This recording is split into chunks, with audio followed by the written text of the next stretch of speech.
très heureux de vous accueillir ici. Alors, ce parc a une vocation bien évidemment environnementale et renforce la nature en ville. Avec demain, et on va dire à horizon de 5-6 ans, une prolongation en direction du Craponose et une prolongation en direction de la plaine de Crozes. Je rappelle que le parc Jean-Claude Paturel est une zone refuge pour la Ligue de protection des oiseaux. Tout ce parc, c'est vraiment de permettre la nature en ville, d'avoir aussi de nouveaux espaces de jeu, parce qu'il y a peu de temps, on a inauguré, et c'est une première dans le Grésivaudan, une aire de jeu inclusive, c'est-à-dire des jeux qui sont adaptés aux enfants porteurs de handicap.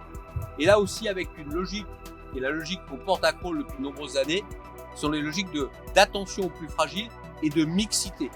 Cette ville est agréable à vivre parce que nous avons des agents de la collectivité au quotidien pour l'entretien de ces espaces publics de la ville et les réaménagements.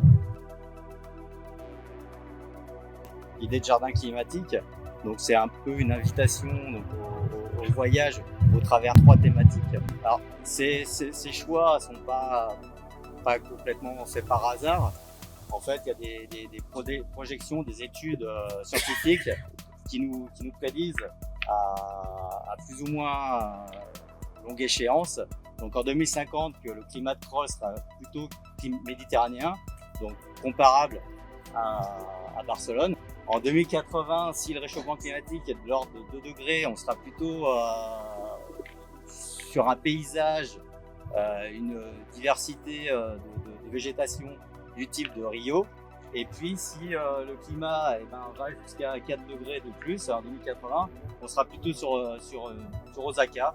On a cherché aussi à avoir des jardins un peu d'acclimatation, d'expérimentation pour voir quelle végétation pouvait s'adapter au changement climatique à des degrés différents. Et voilà, merci.